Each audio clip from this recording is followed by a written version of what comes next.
राजद ने दूसरी बार आप पर भरोसा किया है, क्या लगता है नेतृत्व का भरोसा कायम कितना रख सकेंगे आप?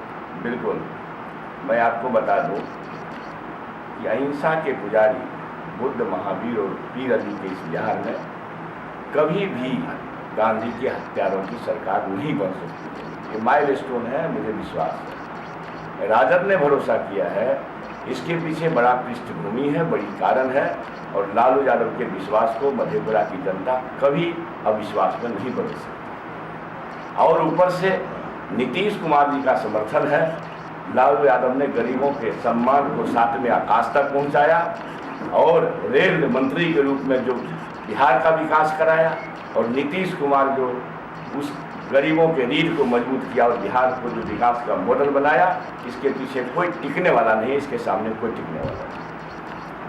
पिछली बार आपके सामने जदयू प्रतिद्वंदी के रूप में था, जबकि इस बार जदयू आपके सहयोग में आ चुकी है और बीजेपी से आपके टक्कर है, क्या लगता है? जाहिर सी बात है, गरीबों के हमदर्द दो नेता जब साथ हों तो 88% लोगों का रिप्रेजेंटेशन जिनके साथ हो, उनको कौन ऐना दिखा सकता है?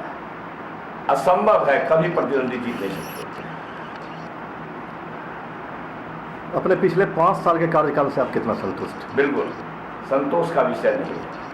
हाँ, कोई आदमी संतुष्ट होता भी नहीं, लेकिन मुझे खुशी है कि अपने विधानसभा क्षेत्र में छोटी बड़ी लगभग 50 पुल पुलिया और 168 किलोमीटर सड़क ये जो बनी है, हमारे 5 साल के दरमियान लगभग 80 करोड़ रुपये का, और फिर लोकल मुख्यमंत्री क्षेत्र विकास योजना का 6-6.5-8 करोड़ रुपये का, 6.5 से लेकर 8 करोड़ रुपये तक का, वो लगभग 90 करोड़ रुपये का सिर्फ डेवलपमेंट है पुल सड़क के मामले में, और मुख्यमंत्री क्षेत्र विकास योजना के मामले में प्लस पुल है।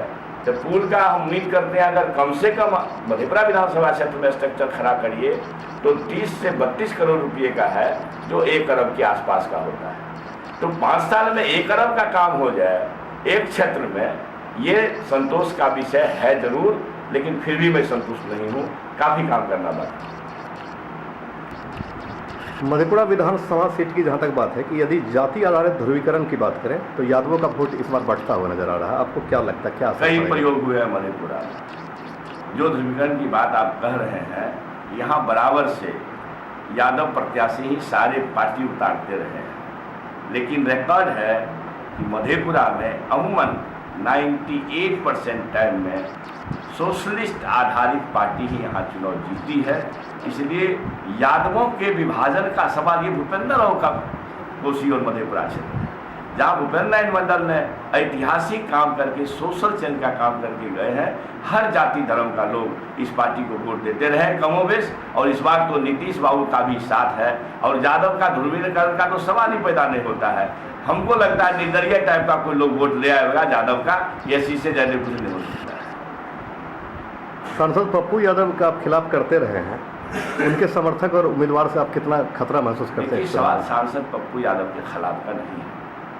एक व्यक्ति जो आपको पता है कि 2 बार पति पत्नी सहित लालू यादव राजद के आधार वोट से चुनाव जीता हो, और मीर जाफर और जयचंद के गद्दारी को भी पीछे छोड़ते हुए गद्दारी का नया कीर्तिमान स्थापित करता हो, उससे खतरा कैसा हो सकता है? सब जान चुके हैं, सब जानते हैं, मधेपुरा वासी, कोसी वासी और अब बिहार वासी भी जानेंगे इस चुनाव के बाद उनके क्या हासिल होगा। पिछले चुनाव में राजेश रजनी जी को खड़ा किए थे मेरे खिलाफ में, 3200 वोट वो लाया था।